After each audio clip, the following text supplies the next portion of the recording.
कदम दर कदम चलो ऐसे कि निशान बन जाए, काम करो ऐसा कि पहचान बन जाए। जिंदगी तो सब काट लेते हैं, मगर जिंदगी जियो ऐसे कि मिसाल बन जाए।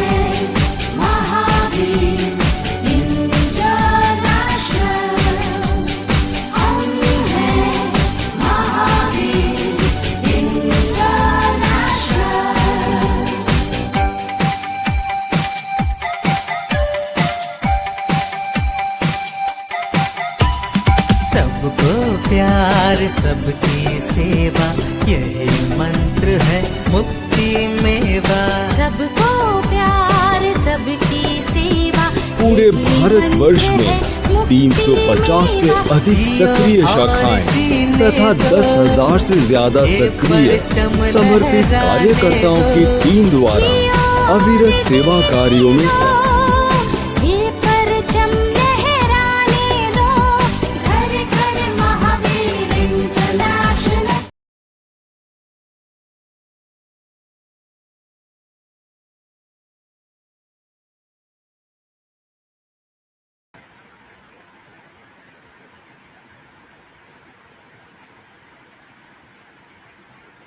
इस तरह हौसले आजमाया करो, मुश्किलें देख कर मुस्कुराया करो। दो निवाले भले कम ही खाया करो, अपने बच्चों को लेकिन पढ़ाया करो। इमरान प्रतापगढ़ी जी की ये कविता निश्चित रूप से बहुत कुछ कह जाती है। जैसा कि हम सभी जानते हैं, शिक्षा ज्ञान के हस्तांतरण की प्रक्रिया है। शिक्षा का मूल उद्देश्य व्यक्ति को समकालीन जीवन के लिए तैयार करना है।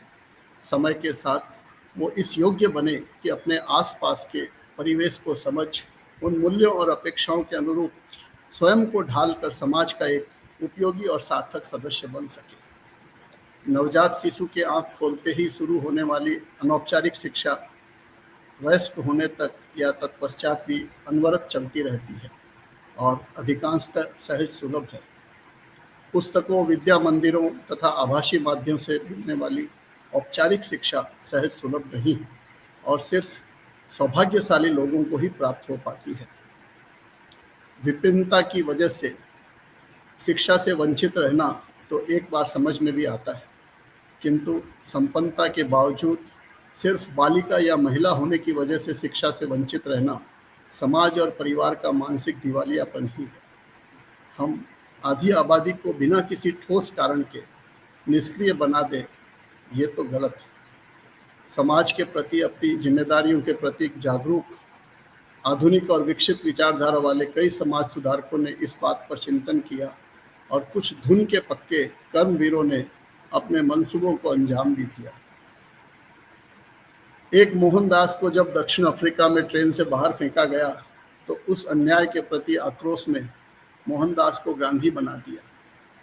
आज़ादी के 30 साल बाद भी महिलाओं को उपेक्षित और अकिंचन देखकर, समाज में उनकी दयनीय स्थिति देखकर एक और गांधी का जन्म हुआ, जिसने महिला शिक्षा और सशक्तिकरण की पताका लिए समाज की आधी आबादी को साक्षर सक्षम बनाने में अपना पूरा जीवन होम दिया। आइए मिलते हैं हमारे आज के मेहमान पद्मश्री श्री ओम प्रकाश जी गांधी से।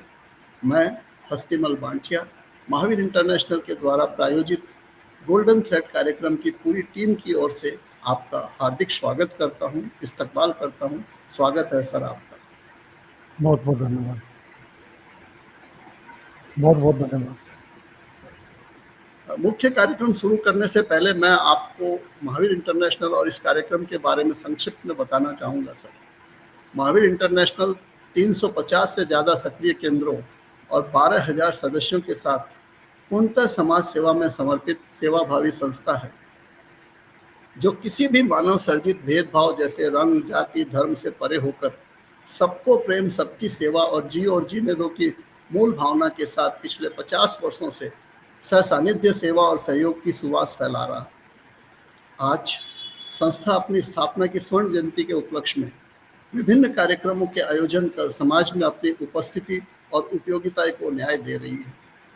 गोल्डन थ्रेड कार्यक्रम उसी श्रृंखला में एक ऐसा कार्यक्रम है जिसके द्वारा हम संस्था और समाज के नींव के पत्थरों की कहानी उन्हीं की जुबानी सुनाकर दशकों के लिए प्रेरणा पाते तो उपलब्ध कराते ही हैं, साथ में इन नींव के पत्थरों का उनके अभूतपूर्व योगदान के लिए आभार भी प्रकट करते हैं। तो एक बार फिर गांधी साहब आपका स्वागत है। जैसा कि बहुत बहुत हमारे आपको दर्शक आज बहुत आपको उत्सुक स्वर्ण हैं जयंती आपकी की बधाई। कहानी। धन्यवाद सर, धन्यवाद, बहुत बहुत धन्यवाद सर। जैसा कि हमारे दर्शक आज बहुत उत्सुक हैं आपकी कहानी, आपकी जुबानी सुनने को, तो हम शुरू करते हैं सर आपकी पृष्ठभूमि से। हमें आपकी पारिवारिक पृष्ठभूमि के बारे में थोड़ा बताएं। मेरा जन्म हरियाणा के करनाल जिले में, पहले करनाली जिला हुआ था, फिर कुरुक्षेत्र हो गया, हाँ। अब यमुनानगर है। वहाँ एक छोटे से गांव में केवल 200 हाँ। की आबादी का गांव उस समय, ओके। सन 42 में। बिल्कुल बिल्कुल सर। माधोबास गांव है, वहाँ मेरा जन्म हुआ। गांव में कोई स्कूल नहीं था, 8-7 किलोमीटर तक कोई सड़क नहीं थी, कोई आने जाने का साधन नहीं था, और वहाँ पढ़ाई लिखाई की कोई व्यवस्था नहीं थी। बिल्कुल सर। हम 5 भाई थे, एक बहन थी। हम्म, मेरा भाई था, मेरी एक बहन थी। पिताजी का नाम श्री रणजीत सिंह, माताजी का श्रीमती कमला देवी। और पढ़ने का कोई किसी प्रकार से भी संभावना नहीं थी कि वहाँ पढ़ें, कोई पढ़ता ही नहीं था उससे पहले। बिल्कुल। मेरी माताजी साथ में लगे हुए उत्तर प्रदेश में सहारनपुर जिले की थी, वो प्राइमरी पास थी। तो उनकी बड़ी बात थी सूझबूझ उस समय। से उस समय 5वीं पास वो थी। उन्होंने मुझे मेरी नानी के पास, यानी अपनी माताजी के पास, मुझे पढ़ने के लिए भेज दिया। वहाँ 5वीं का स्कूल था, वहाँ से मैंने 5वीं की। और इतने समय में मुकुंदलाल जी सेठ हुआ करते थे, उन्होंने हमारे एक कस्बे में जो 6-7 किलोमीटर हमारे से है, वहाँ हाई स्कूल खोल दिया, मुकुंदलाल हाई स्कूल। उसमें मैंने वहाँ से 10वीं की। गांव में मैं पहला ही बच्चा ऐसा था जिसने 10वीं पास करी। बहुत उसके बड़ी बाद बात मैं पढ़ने के लिए आगे चला गया। बीएससी मैंने सहारनपुर से की, एमएससी का कंडेंस कोर्स मैंने मेरठ कॉलेज से किया। फिर मैं लेक्चर, एक सीनियर सेकेंडरी में, इंटर कॉलेज में लेक्चर लग गया। मुझे ये बात महसूस हुई कि एक माँ 5वीं पास, मेरी सरकारी नौकरी लग गई। मेरा छोटा भाई था, वो मेरे पास रह करके पढ़ा, वो भी सरकारी नौकरी में टीचर बन गया। एक मेरा भाई और था, वो सरकारी डॉक्टर बन गया एमडी करके। और एक भाई मेरा सरकारी वकील लग गया। मुझे ये महसूस हुआ कि भाई ये माता की पढ़ाई लिखाई, महिलाओं की पढ़ाई लिखाई का तो बहुत बड़ा महत्व है। बिल्कुल सर। तो मैंने निश्चय कर लिया, शादी विवाह मैंने किया नहीं था, कुछ निश्चय था कुछ अच्छा काम करूँगा कोई। 21 साल मैंने वहाँ सर्विस की, और मेरे भाई सब सर्विस में चले गए। मैंने अपने माता पिता से पूछा कि मैं अब नौकरी छोड़ना चाहता हूँ, समाज का काम करना चाहता हूँ। तो मेरे ध्यान में थी लड़कियों की शिक्षा। बिल्कुल। तो मैं नौकरी छोड़ करके, बहुत ही पिछड़ा क्षेत्र है ये, एजुकेशनली मोस्ट बैकवर्ड हाँ। है ये रीजन। यहाँ मैं आ गया।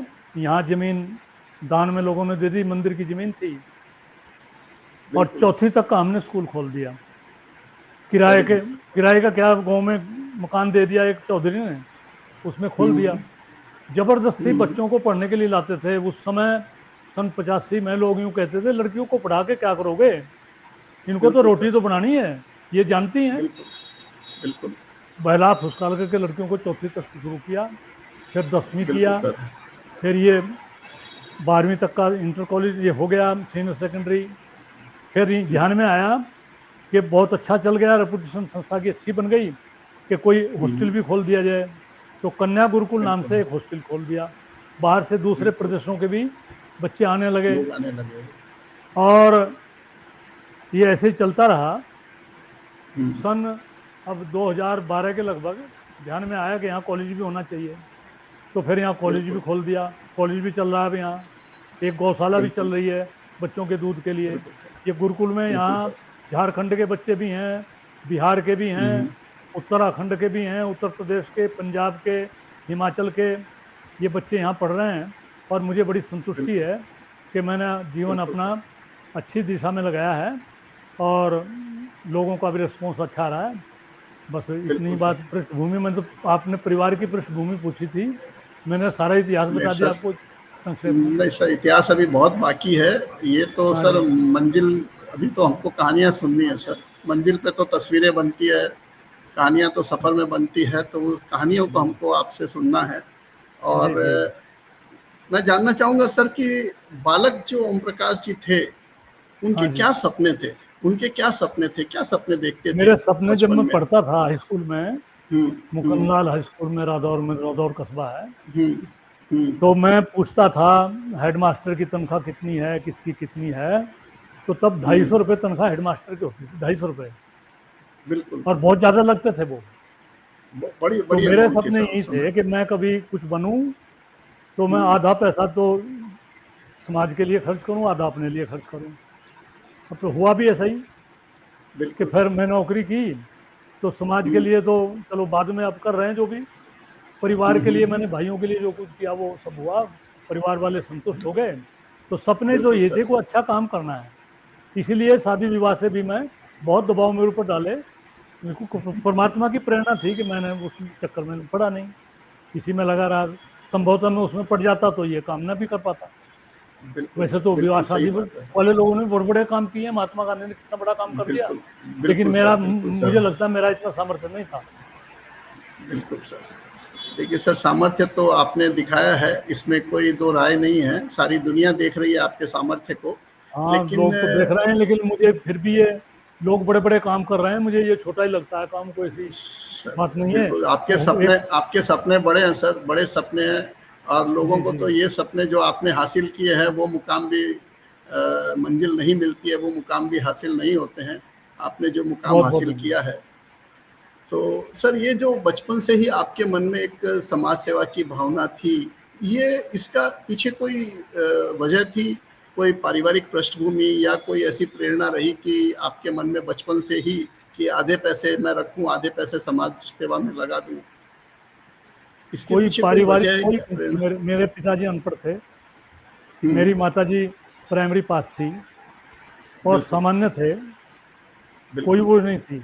ये तो कुछ मैं ये बिल्कुल। मानता हूँ कि कुछ पूर्व जन्म के जो संस्कार हैं वही बिल्कुल मैं सर। लेकर के आया। जब मैं प्राइमरी स्कूल में पढ़ता था, मुझे याद है, हुँ, मेरे हुँ, मामा के गांव में वहाँ रामलीला हुँ, होती थी, तो जब बिल्कुल। भरत मिलाप हुआ, तीसरी चौथी में हाँ, हुआ हाँ, ना, हाँ। मुझे हाँ, हाँ। रोनी आई। तो क्या बाद बात में है ध्यान सर! करता हूँ मैं उस बच्चे को कैसा इतना क्या हुआ। बात है! कुछ कुछ हुँ, हुँ, हुँ। कोई व्यक्ति जो है, मैं ऐसा मानता हूँ, आप भी हाँ, मानते हो या नहीं मानते हो, कि पूर्व बिल्कुल सर। जन्म से संस्कार लेकर के नहीं, जीव आता है 100% सर, और वो बिल्कुल आता चलता है है। सर। हाँ जी। हम तो बिल्कुल सर पूर्व जन्म में मानने वाले हैं। और हिंदू मैं कोई शब्द। कारण नहीं बता सकता कि मैंने हाँ, शादी हाँ। विवाह से, मेरी चौथी में मंगनी हो गई थी, चौथी क्लास में ओह जब मैं हो! था। ओह हो! अगर अगर छठी क्लास में मेरी शादी करा देते तो शादी हो जाती, बिल्कुल लेकिन हो घर जाती वालों सर। ने ये किया नहीं। जब मैं 9वीं में आ गया, मेरा बिल्कुल, छोटा भाई छठी में था, तो मेरी बिल्कुल शादी सर। की बात चली। हुँ, लड़की वालों ने जोर दिया, भाई शादी करो। हुँ, मैंने कहा भाई मैं अभी शादी नहीं कराऊंगा, भाई यही कहा, बिल्कुल, ये नहीं कभी नहीं कराऊंगा। बिल्कुल, तो हमारे परिवार को कोई बहू चाहिए थी, उन्होंने बिल्कुल। एक छोटा मेरा जो भाई था, छठी में पढ़ रहा था, उसका हाँ, विवाह कर दिया। उसमें विवाह में मैं ओके। गया, अपना नहीं मैंने कराया। हाँ, हाँ, जब हाँ, मैं हाँ, 12वीं के बाद बीएससी में आया, हाँ, तो मैंने गीता आदि ग्रंथों का अध्ययन करना प्रारंभ कर दिया। प्रवृत्ति तो बराबर है। अंदर, बीज तो था उसका, बिल्कुल था, लेकिन वो 20 तो प्रकट था हो ही गया। सर। गीता प्रेस गुरु की एक गीता मिल गई मुझे, और जैसा मेरा अच्छा, जीवन ही बदल दिया उसने। बिल्कुल जब जीवन ही मैं बदल टीचर गया लग सर। गया, तो मैंने एक हुँ, साल भर ये नियम बना के रखा कि सुबह 12 बजे तक मैं कुछ खाऊंगा नहीं और गीता पाठ ही क्या करूंगा। बात है सर! सारी गीता मैंने कंठस्थ क्या कर बात ली, है सर! ओह और हो! शादी न कराने का मैंने निश्चय कर ही लिया था। तो इसका मैं कोई बिल्कुल, कारण नहीं बता सकता है कि इसका कारण बिल्कुल। यही क्या कारण है, पर अंतःप्रेरणा, मुझे यही लगता है अंतःप्रेरणा। कि कहीं पहले से लेकर के आया कोई पैकेज में। बिल्कुल, बिल्कुल सर, बिल्कुल, बिल्कुल हाँ, सही कहा सर आपने। और जैसे कोई सिम होती है, एक एक मोबाइल सेट में सिम डाल दें और उसको निकाल बिल्कुल, करके दूसरे सेट में डाल दें, तो सिम तो वही बिल्कुल काम सर। करेगी फिर। तो अंतःकरण जो आगे बहुत ट्रांसफर करता है, वो काम बिल्कुल, करेगा। उसको बीज खाद मिल गया, महर्षि दयानंद बिल्कुल की मुझे सर। प्रेरणा मिली, आर्य समाज के संपर्क हुँ। में आया, और फिर बिल्कुल सर। ये जागृति हुई भाई महिलाओं की शिक्षा के संबंध में कुछ करना चाहिए, तो बस ये कार्य प्रारंभ हुँ। कर दिया। बिल्कुल सही है सर, बहुत सही एग्ज़ाम्पल दिया आपने सिम कार्ड का। और कहते हैं ना सर कि आदमी की भावना प्रबल हो, भावना शुद्ध हो, तो कायनात पूरी आपकी मदद करने में लग जाती है कि आपको जल्दी से जल्दी मुकाम हासिल हो। तो आपके साथ भी ऐसा ही हुआ, आपकी शुद्ध भावना को कायनात का सपोर्ट मिला और रिजल्ट हम आज देख ही रहे हैं। और तो सर, ये जो विवाह नहीं करने का आपने एक निर्णय अंतः चेतना से लिया, अंतः प्रेरणा से लिया, तो परिवार में उसका कभी विरोध या ऐसा कुछ बहुत ज्यादा नहीं विरोध हुआ हुआ। मेरी माता पिता तो बहुत नाराज थी मेरे से, पिताजी भी बिल्कुल नाराज सर। थे। रिश्तेदारों को, गांव गवांड के लोगों को वो मेरे पास भेजते थे, मुझे समझाते थे, लेकिन कुछ अंदर ऐसी बैठी हुई थी बात कि किसी की बात मैंने मानी नहीं। और मैं अगर मान जाता तो शायद कुछ और ही जीवन का प्रक्रिया बनती। तो सर, ये जो परिवार के साथ उस समय तो एक तरह का विद्रोह ही कहा जाएगा, उस तत्कालीन अपने परिवेश को देखें, तत्कालीन स्थितियों को देखें, तो आपका एक तरह से एक विद्रोह ही था परिवार के साथ में। तो इसकी ऐसी तो जो ये ताकत कैसे आई आपके अंदर सर? मतलब कि एक औसत परिवार में आपका जन्म हुआ, पृष्ठभूमि भी पारंपरिक थी और आसपास में पढ़ाई लिखाई का कहीं था नहीं, तो जो थोड़ी बहुत प्राइमरी या जो भी स्कूली शिक्षा हुई, क्या उसका प्रभाव था कि आप में ये आंतरिक स्ट्रेंथ आ गई, आंतरिक बल मिला आपको कि भाई नहीं, मुझे विवाह नहीं करना है? इसका उत्तर तो मुझे वही दोहराना पड़ेगा फिर कि ये मुझे भी नहीं पता। कुछ पीछे से लेकर आया जिसने मुझे इतनी दृढ़ता दी। माना नहीं, मैं बिल्कुल नहीं माना। बिल्कुल। तो इसका मैं और क्या उत्तर दे सकता हूँ, मुझे खुद समझ में नहीं आ रही। मेरा कोई भाई इस तरह का नहीं है।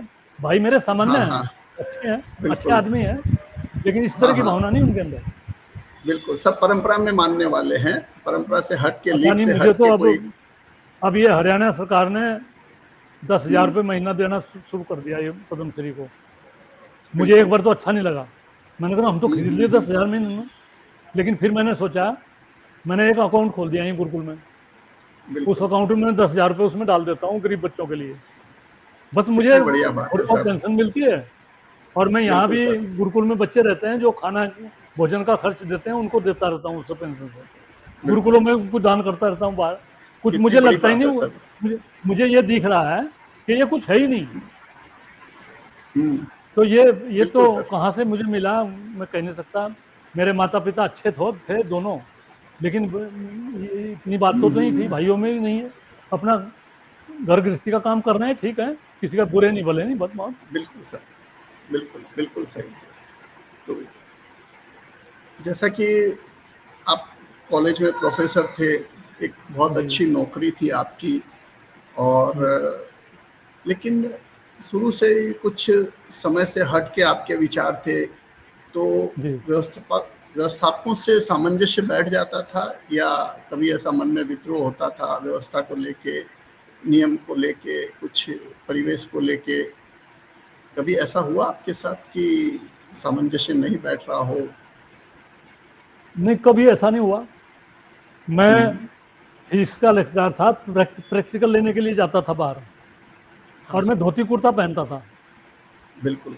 कोई धोती कुर्ता नहीं पहनता था, और फिजिक्स का लेक्चरर को पहना। तो मेरी बरेली एक शहर है यहाँ उत्तर प्रदेश में, वहाँ मेरी प्रैक्टिकल की ड्यूटी लग गई। तो पहले टेलीफोन तो थे नहीं, मैंने लिख दिया, लेटर लिख दिया, भाई मैं फला गाड़ी से आऊँगा, इतने बजे आऊँगा। तो वहाँ मुझे लेने के लिए वो वहाँ के पुलिस के लोग आए, 2 आदमी।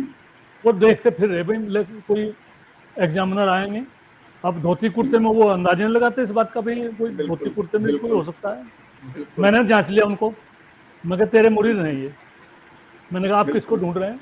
फिर एक एग्जामिनर आने थे कानपुर से। मैं कहा मैं ही हूँ वो, मैं ही वो हूँ। तो मुझे कभी ऐसी हीन भावना नहीं हुई, ऐसी हीन भावना नहीं हुई भाई पैंट टाई लगाऊं या कुछ करूं। बस ये पता नहीं कहाँ से शक्ति चीजें मिली, संस्कारों से पीछे से ट्रांसफर हुई बात। बिल्कुल सर, आत्मबल तो बहुत कूट के भरा था आपने, और कभी आपने इस चीज को हीनता महसूस नहीं की, ये भी बहुत बड़ी बात है सर। और जब आप कॉलेज में एज ए प्रोफेसर नौकरी कर रहे थे, तब कोई ऐसे लोगों से आपका संपर्क हुआ जो समाज सेवा में लगे हुए थे, या सडनली या आपने निर्णय लिया कि भाई अब मुझे नौकरी छोड़ देनी चाहिए और स्त्री शिक्षा पे, महिला शिक्षा पे नहीं, कार्य ये तो करना मैंने चाहिए? पढ़ाई करने के बाद ही मैंने निश्चय हाँ कर लिया था। पहले तो निश्चय हाँ। दूसरी तरह का था, बस संन्यास ले लूंगा, अध्यात्म की साधना करूंगा, कुछ करूंगा, इस तरह का था। लेकिन मैं परिवार के चक्कर में पड़ा रहा। मेरी घर की स्थिति बिल्कुल ऐसी नहीं थी कि भाइयों को इतना पढ़ा देते, कर देते।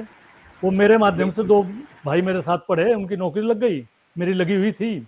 एक सरकारी वकील लग गया, चारों की लग गई। तो मैंने माता पिता से पूछा, भाई मैं अब छुट्टी लेना चाहता हूँ। उन्होंने इजाज़त दे दी, भाई तुमने बहुत कुछ कर लिया। और वो शादी न कराने का जो रोष था उनके अंदर, जो गुस्सा था, वो भी ढल गया था तब। बिल्कुल डर गया था लेकिन समय तुमने के बहुत कुछ साथ कर में। लिया, बस तुम विवाह शादी करके क्या करते, और जो चाहो वो कर हम्म, लो। तो कॉलेज में बिल्कुल। मैंने इस्तीफा दे दिया। कॉलेज का मैनेजमेंट भी, कॉलेज का स्टाफ भी, सब इकट्ठे होकर के सैकड़ों आदमी, वो मुझे मना, हाँ 2 घंटे मीटिंग चलती रही। भाई इसको, लड़के को हाँ समझाओ, मेरी 42 साल की उम्र थी, इसको समझाओ, हाँ ये मूर्ख आदमी है, नौकरी मिलती नहीं, मुश्किल से मिलती है, नौकरी छोड़ रहा है, और यहीं से हाँ करते रहो जो भी करो। हाँ। उनके कहने से मैंने साल भर के, उनको प्रिंसिपल बनाने का भी मुझे लालच दिया। हम्म, मैंने उनके कहने से साल भर के लिए मान लिया, मैंने साल भर के लिए आपकी बात मान जाता हूँ। वो सोचे ठीक थे है। लड़का है ये, जो ठंडा पड़ जाएगा हाँ साल भर में, और ठीक है। बिल्कुल लेकिन साल भर जैसे बिल्कुल। पूरा हुआ, मैंने प्रिंसिपल महोदय हम्म को कह दिया, मैंने कहा जी मैं अब किसी हालत में भी रहने को तैयार नहीं हूँ। हम्म, तो बस मेरा इस्तीफा मंजूर हो गया, और फिर मैं अपना झोला डाल लिया कंधे पे, और फिर ये चंदा मांगने बिल्कुल। लगा। ऐसे ही चंदा मांगते मांगते मैं वहां पहुंच गया जहाँ हम्म, से मेरा रिश्ता हो रहा था। ये आपको मजाक की बात बता दूं, तब वो संजोग भी की बात है संतुष्ट हो सर ये। चुके थे। उनको ये था कि बिल्कुल अच्छी बिल्कुल। जगह से रिश्ता लाना चाहता है ये। हाँ तो जब उनके यहाँ मांगने लगा, बिल्कुल। वो मेरे बनने वाला जो साला था, वो हंस कर बोला हाँ कि भाई हम तो, अगर तू यहाँ ब्याह जाता तब भी कुछ देते, और अब भी कुछ देंगे, तो अब भी दे के कुछ देंगे। भेजेंगे यहाँ। कितनी कितनी बड़ी बात है सर, वो भी बहुत बड़ी बात तो है कि ये तो ऐसा है जी कि परिवेश तो सारा होता है, लेकिन जो अंदर के संस्कार दृढ़ होते हैं ना, वो कोई बिल्कुल परिवेश बिल्कुल कुछ नहीं बिल्कुल। उसमें असर डालता। मैं अपनी बिल्कुल तरह सर, का पूर्व अकेला ही जन्म के। अपनी संस्था में रहा, और बस बिल्कुल अकेला सर। रहा। मैं किसी से कुछ नहीं थी, बस कोई हीन भावना या उच्च भावना, किस तरह की इंफीरियोरिटी सुपीरियोरिटी कोई किसी नहीं थी। बस ठीक है, वो अपना काम कर रहे हैं, मैं अपना कर रहा। बिल्कुल सर, बिल्कुल सही कहा सर आपने। पूर्व जन्म के संस्कारों का अपना महत्व तो है ही सर। बस मैं और तो यही मानता हूँ। और हम हिंदू तो बहुत स्ट्रांगली इस चीज़ को मानते हैं, और हमारी पहचान भी यही है कि हम, क्योंकि हम पूर्व जन्म में मानते हैं, इसलिए हम हिंदू हैं। और जी जी। बिल्कुल। और ये आत्मा की हीन भावना अमरदार किस। पुनर्जन्मी तो है। और इसमें ये बिल्कुल सब बिल्कुल जैन, सर। बौद्ध, हिंदू, सिख, ये सब जो सनातन परंपरा है ना, उसमें सब बिल्कुल ये सर। मुक्ति की, अपने बिल्कुल अपने सर। ढंग से मुक्ति की बात करते हैं, साधना की बिल्कुल बात करते बिल्कुल हैं। सर। बात एक ही है, साथ में ये सब यही बात यही एक है ही सर। है। ईश्वर बिल्कुल को कोई मार्ग अलग हो मानता है, सकते किसी हैं, रूप में मानता है, किसी रूप में कोई दिक्कत मार्ग अलग हो सकते हैं, मंजिल वही है सर। कोई नहीं। हाँ मंजिल तो अलग है नहीं, मार्ग अलग हो सकते जी हैं। जी जी। तो सर जब अब आप भी मैं नौकरी। जितना, हाँ, हाँ सर, हाँ सर, फरमाइए सर। अब भी मुझे जो साधना में आनंद आता है, हाँ सर। साधना घंटा भर, सायकाल घंटा भर, प्रातःकाल बैठ करके जो उसमें आनंद आता है, उससे बिल्कुल सामाजिक कार्य में बल मिलता है बहुत। बिल्कुल सर, मिलता है सर। हाँ, बिल्कुल सही कहा आपने सर। ये साधना बहुत जरूरी है सामाजिक कार्य करता साधना ही है। तो कहीं बिल्कुल अहंकार बिल्कुल में हावी जरूरी हो है जाए सर। आदमी को। हाँ, बिल्कुल सर। कुछ नहीं, आदमी के पास है ही नहीं कुछ भी, सब परमात्मा बिल्कुल ही करा सर। रहा है। सभी सभी बड़े चिंतकों ने कहा ही है सर, बाह्य दृष्टि जरूरी है, लेकिन उससे भी जरूरी है अंतर्दृष्टि। जिनके हाँ जी, पास हाँ जी। अंतर्दृष्टि है वो कहीं भी, बिल्कुल कभी भी उनमें अहंकार तो आ ही नहीं सकता। बिल्कुल सही कहा सर आपने। तो जी जब आपने नौकरी छोड़ी, तो कोई जी। ऐसा प्लान आपके दिमाग में था, कोई ऐसे कि इस तरह से आपको आगे बढ़ना है, एक भूमिका कोई दिमाग में, या ऐसे ही निकल गए? बस मेरे दिमाग में यही था महिलाओं के बारे में। जहाँ मैं पढ़ाता था ना कॉलेज में, हम्म, कोई हम्म। लड़की वहाँ पढ़ती नहीं थी तब, अच्छा। लड़की थी ही नहीं कोई भी। बिल्कुल और कहीं भी नहीं, गुरुकुल खुले हुए थे आर्य समाज के। मैं कई गुरुकुलों बिल्कुल। में गया, वनस्थली भी हम्म, गया, मैं देख के आया सब। और फिर ये नक्शा बनाया दिमाग में, काम क्या करना है, कि महिलाओं की शिक्षा के बारे में कुछ करना है। मुझे पता नहीं था मैं कितना कर पाऊंगा। मुझे आधार, बिल्कुल कोई बड़ा आधार मिल जाता तो मैं यूनिवर्सिटी भी खड़ा कर देता। लेकिन आधार मुझे ज़्यादा बड़ा नहीं मिला, छोटा ही मिला। कॉलेज तक तो हम्म, पहुंच गए, चलो ठीक है। और बहुत कुछ ठीक हो गया, लोग संतुष्ट हैं। ठीक, मेरी हम्म, तारीफ करते हैं, उतने तारीफ के काबिल में हूँ नहीं, लेकिन करते हैं लोग, बिल्कुल। कहते और हैं वो बहुत बड़प्पन काम है हो गया सर ये तुमका। आपका, ये बड़प्पन है आपका कि आज भी आप जमीन जमीन जमीन से जुड़े हुए हैं। और बिल्कुल बहुत बड़ी बात है सर ये। तो जी। जब किसी का सहयोग मिला, जब आपने नौकरी छोड़ के इस दिशा में काम करने की सोची, तो कोई साथी संगी या कोई गुरु, ऐसा कोई किसी नहीं, का बस सहयोग मिला आपको? एक स्वामी कल्याण देव जी महाराज थे, वो हाँ। पद्म श्री मिला उनको, फिर पद्म भूषण भी मिला उनको। अच्छा। उनके पास भी मैं गया, उनका भी आशीर्वाद लिया, उनको यहाँ हाँ लेके हाँ। भी आया मैं। ओके। लेकिन काम तो अपने आप ही करना पड़ा। मैंने यहाँ इलाके में जगह जगह मीटिंग की पहले, कॉर्नर मीटिंग्स, बिल्कुल लोगों को, बिल्कुल। इलाके के लोगों को जोड़ा और दूसरे जिलों के लोगों को भी जोड़ा। बिल्कुल और फिर मैंने घूमना शुरू कर दिया बस। यहाँ बिल्कुल। संस्था बढ़ती रही, दिल्ली हम्म, में, उधर जयपुर की तरफ भी मैं गया, इधर हम्म, मध्य प्रदेश में मुरैना, भिंड की तरफ, उत्तराखंड हम्म, में, पंजाब में, सब जगह से चंदा मांगने की बात करी। और बस धीरे धीरे चलता रहा काम। अब चल रहा है काम ठीक। एक संस्था और बना रहे हैं अब, गुरुकुल ही, हाँ जी। वो लड़कों के लिए अच्छा। बना रहे हैं। अब ये बिल्कुल सर। इम्बैलेंस हो गया, ये इसका लैंगिक असमानता आ गई, लड़के पढ़ते नहीं, लड़कियां बहुत पढ़ने लगी यहाँ। बिल्कुल तो सर। ध्यान बिल्कुल में आया कि भाई लड़कों का भी कुछ करना चाहिए। तो एक गुरुकुल बिल्कुल बना रहे सर। हैं ये शहर में ही, 20 बहुत बीघा बहुत जमीन वहां बड़ी पर बात। पड़ी हुई है, उसका काम शुरू हाँ कर दिया, हाँ। वो भी चल रहा है। पता नहीं कितने दिन का जीवन है, क्या होगा, कैसे होगा। नहीं नहीं सर, आपका ईश्वर आपको सतायु करे सर। और हमारी तो हमेशा सब ईश्वर आपका से बहुत यही बहुत प्रार्थना धन्यवाद। रहेगी। हमारी तो यही प्रार्थना रहेगी सर ईश्वर से कि एक आपने कहीं पे मुल्तान जी वर्मा का उल्लेख किया है गुरु जी के नाम से, ये कौन थे सर? हाँ, ये जहाँ जिस कॉलेज में मैं पढ़ाता था ना, हाँ उसके सर। फाउंडर थे ये, मुल्तान सिंह वर्मा। अच्छा। हाँ तो ये इनसे पढ़ा तो मैं नहीं हूँ, लेकिन हाँ ये मेरे जाने के बाद भी वहाँ रहे, उनके पास बैठता रहता था मैं। हाँ उनकी हाँ जीवनी हाँ भी छोटी सी मैंने लिखी थी। हाँ हाँ। तो उन्होंने भी आर्य समाज से, महर्षि दयानंद से प्रेरणा लेकर के, वो तो घर गृहस्थी में थे, वहाँ हाँ कॉलेज हाँ बनाया था, उसकी भी हाँ मैंने हाँ। प्रारंभिक जो मिनट बुक है, वो सब मैंने कार्यवाही देखी, सब वहाँ से मुझे अनुभव हुआ काफी। अच्छा। लेकिन बात मेरे ध्यान में आई, तब उसके बाद ही मैंने आवश्यकता समझी कि मैं ऐसा करूँ। बिल्कुल बिल्कुल बिल्कुल। एक भूमिका तो दिमाग में थी ही, फिर ये मौका मिला इनकी जीवनी पढ़ने का, इनके मिनट्स वगैरह देखने का, तो हाँ वो हाँ। चीज़ आपने उसमें उसका सहयोग मिला आपको। जी जी। बिल्कुल। सर जब आपने शिक्षा के क्षेत्र में काम शुरू किया जी। 1980 के 90 के बीच में, 82-83 हाँ, में नहीं, जब ये आपने 85 के शुरू लगभग, किया, 85 में इसकी 85 के लगभग। फाउंडेशन रखी। हाँ जी। बिल्कुल सर। तो उस समय हरियाणा में स्त्री शिक्षा का दर सिर्फ 30% था, 30% जी था। जी। और उसके वो अनुपात शहर में की वजह से था। पुरुष अगर शिक्षा गांव को, का दर जो 56%, मतलब एवरेज एवरेज गिने अपने गांव में और खराब होगा, गांव में तो और खराब होगा ये। नहीं, रूरल में तो 0% था, 10वीं, जीरो जीरो परसेंट परसेंट 10वीं करनी, तो लड़कियां तो करती बिल्कुल नहीं थी कोई। बिल्कुल अगर सर। गाँव में सरकारी हाई स्कूल भी है ना, तो लड़कियों को नहीं बिल्कुल सर। भेजते थे वहाँ। हाँ। बिल्कुल। तो क्या नहीं भेजने का कारण क्या, क्या लोगों के दिमाग में क्या रहता था सर? माँ बस बाप के लोगों के मन में दिमाग क्या में यही थी कि असुरक्षा थी, लड़की को असुरक्षा क्या थी या पढ़ाना। कोई? हाँ हाँ। नहीं, असुरक्षा तो थी, लेकिन हाँ। लड़की को क्या पढ़ाना, क्या करेगी पढ़कर, हम्म, ये ज्यादा धारणा थी गांव में, शहर में नहीं। ये जो 30% आप बता रहे हैं ना, ये हाँ शहर की हाँ। वजह से एवरेज है। बिल्कुल अगर आप बिल्कुल गांव का सर। एवरेज लें, तो हाँ शायद हाँ। वो इकाई में ही होगा। तो सर 85 तक स्वतंत्रता को समझिए आप करीब करीब 37 वर्ष हो गए थे। हाँ तो जी। आपको नहीं लगता है कहीं ना कहीं इस दिशा में काम हुआ नहीं, या जो होना चाहिए था बिल्कुल भी नहीं हुआ? आज नहीं हुआ आज़ादी के नहीं।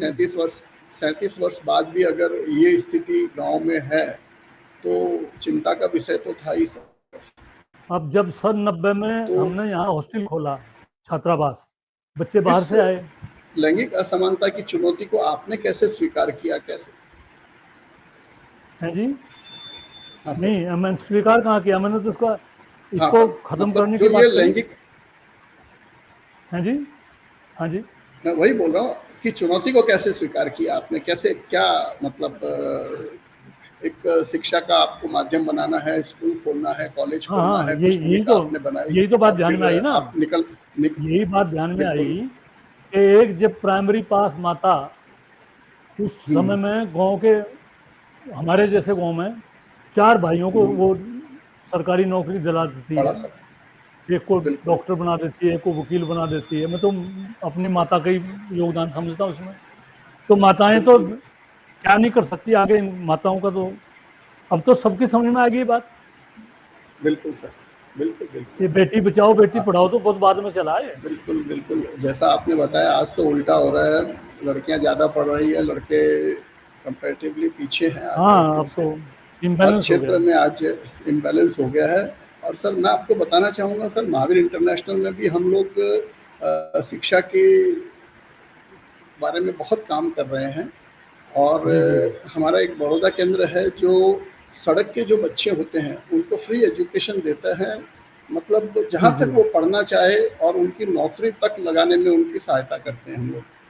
और इस दिशा आपका में तो हम बहुत लोग बड़ा बहुत काम है काम। ये, इतना बड़ा हम तो सर नहीं कर रहे हैं। नहीं आप नहीं तो सर, बहुत आप बड़ा भी काम बहुत कर बड़ा रहे हैं। काम कर रहे हैं, आप अकेले कर रहे हैं, हमारी संस्था है सर, इतने लोग जुड़े हुए हैं, जी पुरानी जी जी संस्था है, तो वो फर्क तो है ही सर। लेकिन जी शिक्षा के क्षेत्र में हम भी बहुत, महिला सशक्तिकरण और शिक्षा के क्षेत्र में बहुत काम कर रहे हैं सर। जी जी जी। तो जब आप लोगों के सामने ये महिला शिक्षा की बात रखते थे शुरुआती दौर में, तो जी आसपास के लोगों का, परिजनों का क्या प्रतिभाव रहता था, कैसी प्रतिक्रिया रहती थी? जिस कॉलेज में मैं पढ़ाता था, हाँ पहले तो सर। वहीं मैंने चलाई ये बात, वहीं हम्म। चलाई। मैंने कहा ये होना हम्म, चाहिए। लोगों ने मजाक बिल्कुल किया इस सर। बात का, तुम काहे के हाँ, लिए क्या किस बोलते बात के थे? लिए कर रहे हो, क्या किसी को क्या पढ़ाओ और बोलते लड़कों थे? को भी बहुत पढ़ाओ। तो फिर हम्म। मुझे लगा कि भाई यहाँ तो तू कर नहीं सकेगा ये, अपना अलग जबकि स्वतंत्र ही कोई काम करना पड़ेगा। तो छोड़कर मैं इधर आ जबकि गया वो फिर। सारे लोग जिनसे आपने चर्चा की वो सारे पढ़े लिखे लोग थे, हाँ, पढ़े लिखे अनपढ़ थे। नहीं थे, सब पढ़े लिखे लोग नहीं, थे, बस उनकी सोच भी पढ़े वैसी लिखे थी। भी ऐसे थे कि लड़कियों को पढ़ाने की जरूरत नहीं थी। वही बोल रहा हूँ कि फिर भी उनकी सोच वही, मतलब दकियानुसी सोच थी, पुरानी सोच थी उनकी, कि महिलाओं को क्या पढ़ाना है, बच्चों को। बिल्कुल। तो जैसा कहते हैं सर कि आपने डर के बजाय अगर आप अपने स्वप्न को ज़्यादा ऊर्जा देते हैं तो चमत्कार होते हैं। आपने भी जी। अपने जीवन में अपने डर को, अपने सपनों के ऊपर कभी हावी नहीं होने दिया, और अपने हमेशा अपने सपनों को ऊर्जा दी। तो हाँ, नहीं डर क्या मुझे लगा कभी था। आप, क्या कभी आपको ऐसा डर से महसूस नौकरी हुआ है कि छोड़ना भी आप, तो एक है जी। बिल्कुल सर, बिल्कुल बिल्कुल, कभी ऐसा नौकरी महसूस हुआ छोड़ते हुए भी कि, तो डर लगता है। वो अच्छा मुझे लगा नहीं नौकरी कभी। छोड़ते समय, वही बोल रहा हूँ कि आपने कभी डर को महत्व नहीं दिया, ऊर्जा नहीं दी, ये हमेशा डर तो स्वप्नों मुझे को ही लगा ही ऊर्जा नहीं। दी। बिल्कुल। कोई शक्ति अंदर तो से कभी, काम कर रही थी। मैं वही पूछ रहा हूँ सर कि कोई चमत्कार हुआ हो, आपको ऐसा लगा हो कि आज तो ये चमत्कार हो गया, आपने कुछ काम सोच के निकले थे और जैसा सोचा था उससे बेहतर हुआ, बड़ा हुआ, ऐसा कभी वाकया हुआ हो आपके साथ में, कोई शेयर करना चाहेंगे आप? हाँ, बस इतना जितना हो गया इतना तो मैं सोच नहीं रहा था कि इतना हो जाएगा। लेकिन अब मुझे दिखता है कि इससे बड़ा हो सकता था। और बिल्कुल। अब कहीं भी आदमी संतुष्ट तो नहीं होता ना, नहीं चाहे नहीं, को बिल्कुल सामाजिक होना भी नहीं कार्य चाहिए करता सर। हो या अपना घर का काम करता हो, कहीं भी आदमी संतुष्ट बिल्कुल। नहीं होता। नहीं तो नहीं, संतुष्ट होना भी नहीं मुझे चाहिए ये सर, क्यों कल्पना नहीं होगा? थी इतना हो जाएगा, बिल्कुल लेकिन हो गया। मैं लोग पद्मश्री लोगों को मिलते देखता था, अच्छे काम बिल्कुल। करते थे, अपने लिए कभी कल्पना नहीं हम्म। करता था, लेकिन ये हो गया बिल्कुल। काम। ये तो सर आपका बड़प्पन था, हमेशा से ही, हमेशा जमीन से जुड़े रहे आप। जी लेकिन इस यात्रा में जो आपकी आज 40, करीब करीब 40 साल की यात्रा हो गई समाज सेवा के क्षेत्र में, कुछ जी जी। खट्टे मीठे अनुभव भी हुए होंगे, तो कुछ शेयर करना चाहेंगे, कुछ साझा करना चाहेंगे हमारे साथ?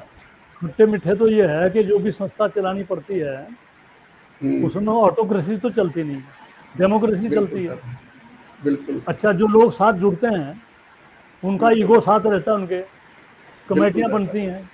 उनको बिल्कुल। संभालना बड़ा मुश्किल काम है, आसान काम नहीं है। बिल्कुल सर। लोगों की बिल्कुल जो सर। मेरे प्रति आस्था है वही हाँ मेरा हाँ, बल है। बिल्कुल सर, अगर बिल्कुल। वो ना हो तो संस्था चलती नहीं, बनी बनाई भी बिगड़ जाती है। बिल्कुल सर।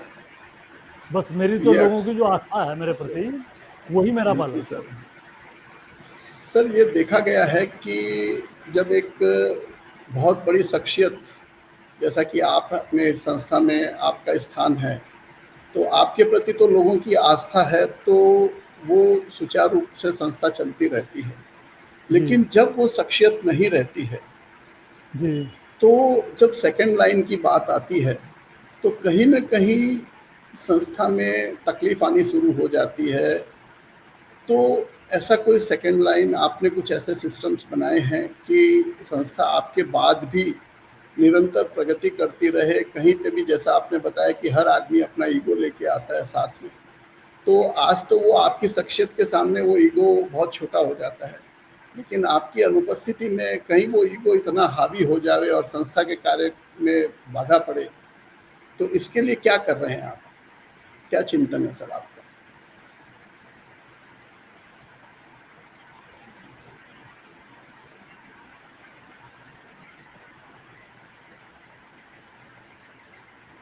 आवाज आ रही है सर? अनम्यूट कीजिए सर, अनम्यूट कीजिए सर, सर अनम्यूट कीजिए, अनम्यूट नहीं हुआ, अनम्यूट नहीं हुआ। हाँ अभी ठीक है, हाँ हाँ अब ठीक है, अब ठीक है आवाज। हाँ अभी आ रही है सर, बीच में हमने मिस किया, जरा वापस कहना पड़ेगा आपको। ये प्रश्न मेरे से बहुत लोग करते हैं। हाँ सर। कि आपके जाने के बाद क्या होगा? बिल्कुल सर। और ये मैं सोचता भी हूँ। बिल्कुल। अब आगे जो नई भर्ती कर रहे हैं नवयुवकों की देखभाल करके भर्ती कर रहे हैं। बिल्कुल सर। और अच्छे संस्कार के बच्चों को ले रहे हैं, लेकिन कोई मेरी ट्रू कॉपी मिल जाए तो मेरे प्रयास के बावजूद ये तो दिख नहीं रहा है, आगे जो कुछ होगा जैसे हो जाएगा। अब तो अभी तक तो ठीक ही चल रहा है। भगवान अच्छा ही करेगा सर, 10-5 साल तो और निकाल लूंगा मैं। नहीं बिल्कुल सर, आप तो सेंचुरी पार करेंगे, बिल्कुल हमारा विश्वास भी है। आवाज नहीं आ रही रहेगी। आवाज नहीं आ रही है? आवाज आ रही है मेरी? हाँ जी, आवाज आ रही है। हाँ मुझे आ रही है। आपको मेरी आवाज आ रही है? आपकी भी आ रही, आपकी भी आ रही, पूछो आप। तो बिल्कुल सर, हम तो ईश्वर से यही प्रार्थना करते हैं कि आप 100 पार करें और संस्था को और नई ऊंचाई तक ले जाएं। लेकिन फिर कोई भी बात नहीं, इसको ईश्वर ही करने वाला है। बिल्कुल सर, फिर भी एक परंपरा के हिसाब से, एक व्यवहारिकता के हिसाब से आगे की चिंतन भी आपका वाजिब है करना। तो बिल्कुल मिलेगा भी, आपका जैसा चिंतन है तो आपके जैसा ही और मिलेगा हमको। जी जी। तो जैसे जब आपको पता चला कि आपको पद्मश्री जैसे अति गौरवशाली पुरस्कार से सम्मानित किया जा रहा है, तो आपका तथा आपसे जुड़े आसपास के लोगों का क्या प्रतिभाव रहा? अजी बहुत बहुत प्रसन्न हुए लोगों को बहुत प्रसन्नता हुई। मुझे कोरोना आ रहा था तब। अच्छा। मैं अपने घर था तब, कोरोना से ग्रस्त था, और 25 जनवरी को प्रातःकाल होम मिनिस्टर का मेरे पास टेलीफोन आता है कि आपके बारे में ऐसा विचार कर रहे हैं, आपकी स्वीकृति है। मैंने कहा मेरी तो स्वीकृति है कि किसी को बताना मत। ये मैंने घर वालों को भी नहीं बताया। सायकाल 25 जनवरी को सायकाल घोषणा हुई, तो फिर मेरे पास दिल्ली से भी इनविटेशन आ गया और यहाँ जिले जमुनानगर से भी आ गया, लेकिन अगले दिन मैं जा नहीं सकता था।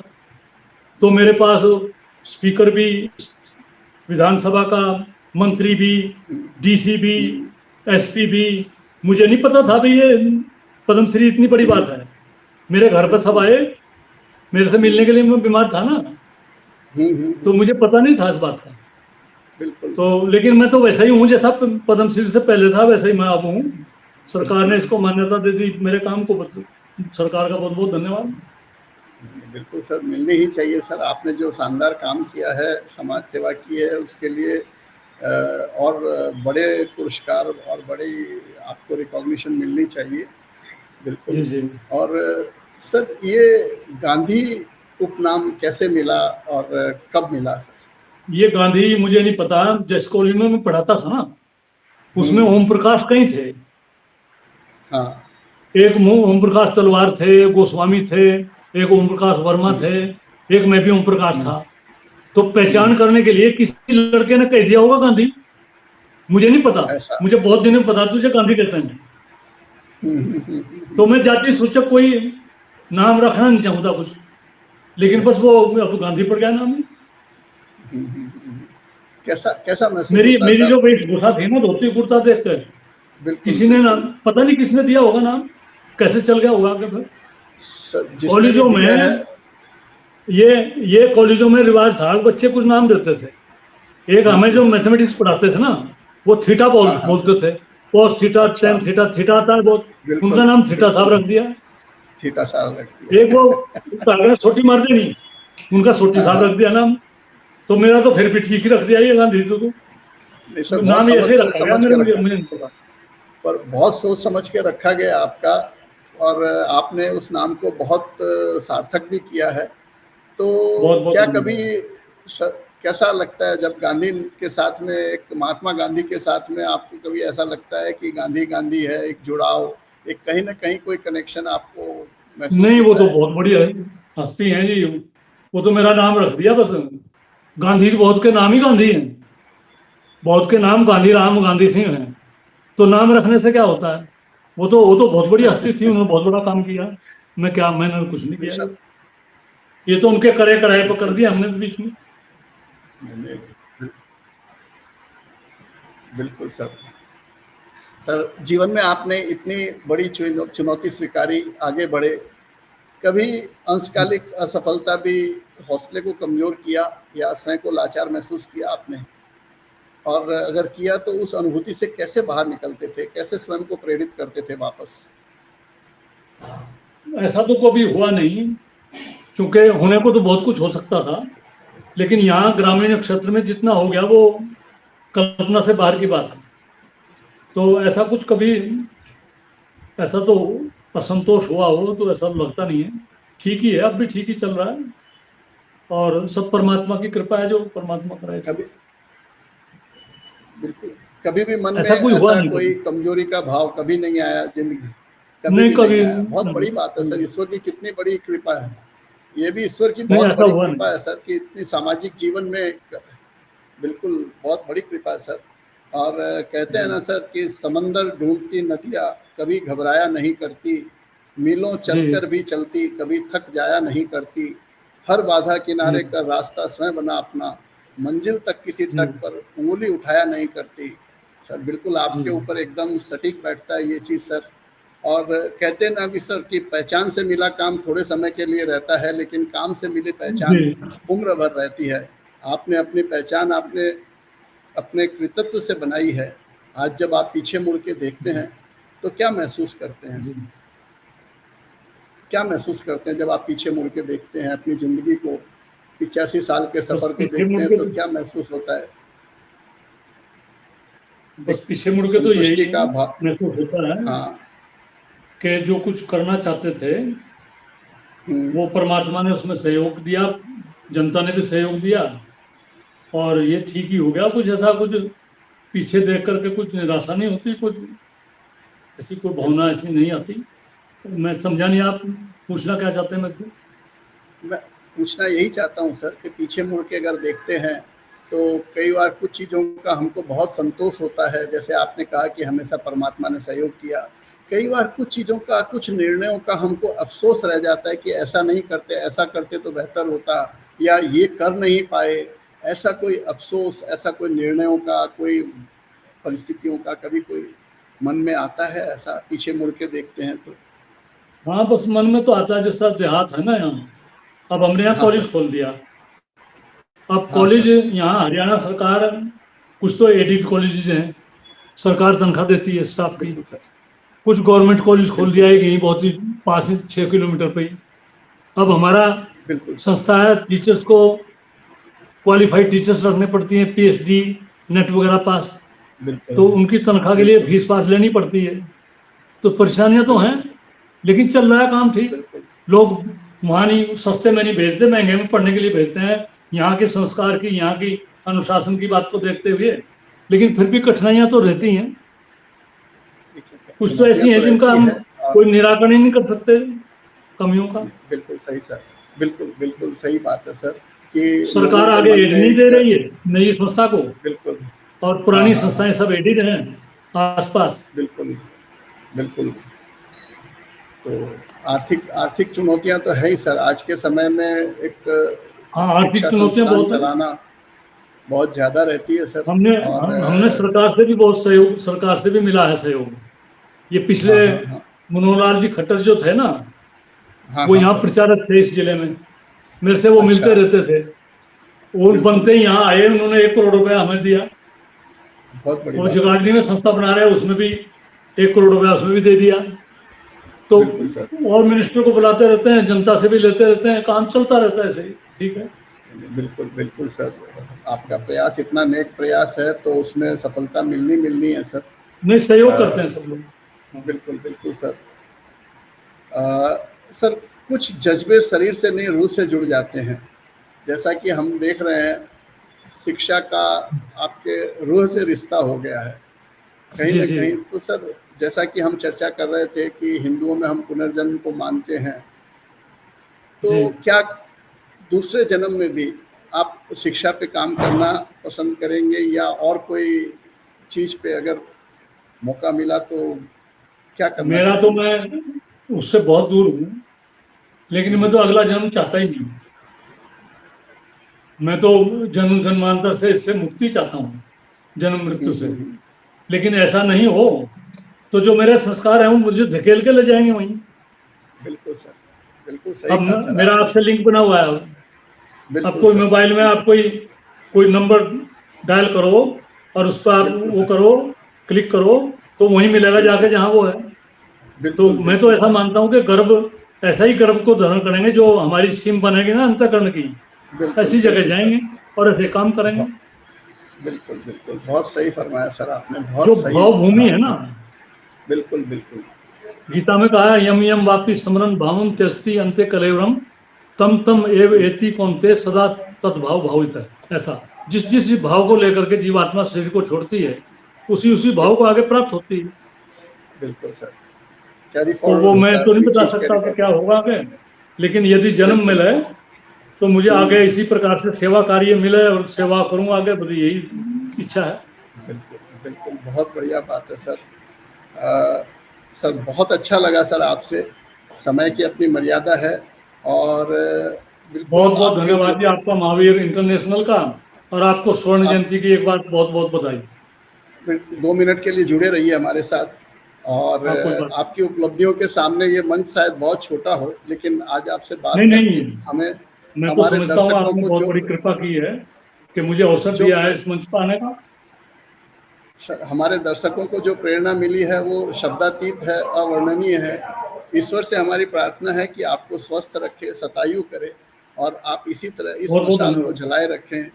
और आज के इस एपिसोड की पूर्णाहुति के लिए और परंपरा अनुसार अंत में दर्शकों के लिए पूछे जाने वाले प्रश्न के लिए मैं माइक रश्मि जी सारस्वत को सुपर्द करता हूँ। ओवर टू रश्मि जी। जी जी जी। नमस्कार सर। आपका बहुत बहुत धन्यवाद कि आज हमने आपके बहुत बहुत विचारों को धन्यवाद। और जी। समझा। सर, गीता के 18 अध्यायों को मुझे लगता है आपने पढ़ा ही नहीं, पूरी तरह जिया है। कर्म योग, ज्ञान योग और भक्ति योग का जो आवाज मिश्रण। नहीं आ रही जी, सुन नहीं रहा, सुन नहीं। मुझे मेरी आवाज आ रही है हस्तीमल साहब आपको? हाँ, मुझे आ रही है, मुझे आ रही है। हाँ सर, हाँ। मैं ये कह रही हूँ कि आपको मैं सुन रही हूँ 1 घंटे से, और मुझे लग रहा है कि गीता के 18 अध्याय आपने पढ़े नहीं, जिए हैं। कर्म, भक्ति और ज्ञान का जो मिश्रण हमें आपको देखकर सुनने में मिला है, वो बहुत ही आनंददायक है। और गांधी उपनाम आपका किस कारण से पता मिला आपको, ये हम नहीं, कोई भी नहीं बता पाया। बट मुझे लगता है कि गांधी जी को भी आपने पूरी तरह जिया है। कि आपने कहा कि मुझे किसी से डर नहीं लगता, या मैं किसी की बातों का बुरा नहीं मानता। तो भीड़ में खड़ा होना आसान है, लेकिन अकेले खड़े होकर साहस के साथ रहना, ये एक बहुत बड़ी बात है जो गांधी जी ने सिखाई थी और हमने आप में पाई है। कि कर्तव्यों की भक्ति में तप कर काया बनती है सोना, जो हमने आपको देखकर माना है कि आपने अपना पूरा जीवन होम किया है, हवन किया है मन में भागीरथी के जैसी लगन जगानी होगी, श्वेत बिंदुओं की मस्तक पर उपस्थिति लानी होगी, एक दिन सार्थक तेरी हर कुर्बानी होगी, जीत का परचम एक दिन विश्व में लहराएगा, ये तेरा हौसला है जो तुझे जीत तक ले जाएगा। और आज जो आपने इतने अच्छे कार्य किए हैं, कन्या गुरुकुल बनाना, हॉस्टल बनाना, कॉलेज बनाना और शिक्षा के लिए आपने जो विशेष प्रयास किए हैं वो बहुत ही अनुकरणीय हैं।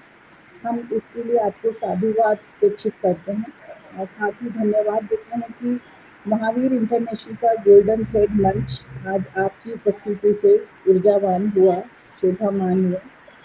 धन्यवाद देना चाहेंगे सर आपको और हम सभी टीम मेंबर्स की तरफ से आशा करते हैं आप इसी तरह अपने जीवन में अनेक लोगों को प्रेरणा देंगे और शिक्षा का जो अलख आपने जगाई है उसे और उच्चतम स्तर पर लेके जाएंगे। बहुत बहुत धन्यवाद जी। महावीर इंटरनेशनल की स्वर्ण जयंती की आपको बहुत बहुत बधाई। धन्यवाद। धन्यवाद सर। और हस्तीमल साहब ने आपसे कांटेक्ट बनाया और आज आपका एक बहुत ही शानदार इंटरव्यू रखा, तो मैं हस्तीमल साहब को भी धन्यवाद देना चाहती हूँ कि वो चुन चुनकर महान हस्तियों को जोड़ते हैं और हम सभी जो सेवाभावी सदस्य हैं उनको प्रेरणा देते हैं कि अगर आप कुछ ठान लेते हैं और सेवा का कोई भी प्रकल्प आप चुनते हैं तो मंजिल आपको मिलेगी। तो आज सर आपकी उपस्थिति से हम सभी को एक प्रेरणा मिली है, सकारात्मक विचार मिला है। फिर गोल्डन जुबली थ्रेड में हम प्रत्येक दिन रविवार को अवकाश रखते हैं और हमारे सदस्य वीर भाई वीरा बहनें यहाँ पर आते हैं और शनिवार को हम विशिष्ट अतिथियों को आमंत्रित करते हैं। हमारी एक परंपरा है कि हम जो पुराना सेशन होता है उसके बेस पर एक क्वेश्चन पूछते हैं, तो अगर हस्तीमल साहब कहें तो एक प्रश्न पूछ लिया जाए। बिल्कुल। Thank you sir. कल हमारे सेशन में 2 गेस्ट आए थे, जिसमें आज हमने महिला शिक्षा के ऊपर अधिक जोर दिया है, तो हम वीरा बहनों पर ही क्वेश्चन पूछेंगे। तो कल हमारी वीरा मंजुलता भंडारी जी आई थी, जिन्होंने बताया कि वो स्वावलंबन के माध्यम से गांव में टेलरिंग के सेंटर चला रहे हैं और महिलाओं को स्वरोजगार से जोड़कर, शिक्षा से जोड़कर उनके जीवन में सकारात्मक परिवर्तन ला रहे हैं। तो आज के व्यूअर्स से मैं पूछना चाहूंगी कि मंजुलता भंडारी जी का जो सेंटर है वो कौन से रीजन में आता है। सबके हिंट के लिए मैं बता सकती हूँ कि उनका जो जोन है वो अजमेर जोन है। आपको रीजन का नंबर बताना है। तो हस्तीमल साहब चेक कर रहे हैं।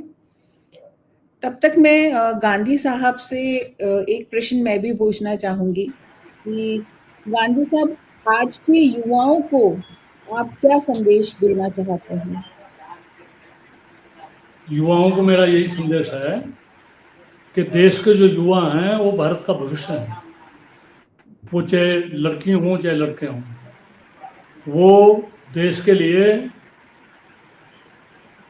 अपनी योग्यता बढ़ाएं, अपनी प्रतिभा बढ़ाएं, अपने अंदर टैलेंट लाएं और देश को 2047 तक जो विकसित राष्ट्र बनाने का अपना लक्ष्य है उसकी तरफ अपनी भी उन्नति करें और देश को ध्यान में रख करके देश का एक नागरिक, उत्तरदायी नागरिक के नाते अपने जीवन को बनाएं और अपना व्यक्तित्व बनाएं, ताकि अगला जो समाज है अपना वो अच्छा विकसित समाज बने और ये राष्ट्र विकसित हो।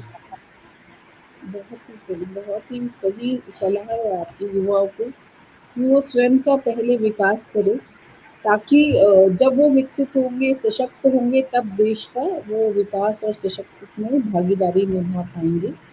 हस्तीमल साहब, क्या हमारा आंसर आ चुका है? नंदिनी जी छलानी ने आंसर दिया है। नंदिनी जी पहले भी ले चुकी हैं, तो हम अवार्ड तो नहीं देंगे लेकिन बधाई जरूर देंगे। बधाई के वो बिल्कुल पात्र हैं और वैसे भी वो बधाई के पात्र हैं कि हर दिन बिल्कुल जागरूकता के साथ, सक्रियता के साथ हमारे कार्यक्रम में जुड़ती हैं और कार्यक्रम की शोभा बढ़ाती हैं। बिल्कुल बहुत बहुत बधाई हो नंदिनी जी। और आज के कार्यक्रम के लिए सभी से बहुत बहुत धन्यवाद बहुत जुड़ने बहुत के लिए। धन्यवाद। और गांधी साहब बहुत आपका बहुत फिर धन्यवाद। से एक बार धन्यवाद। बहुत जय बहुत आपका महावीर। भी बहुत धन्यवाद। नमस्कार। नमस्कार।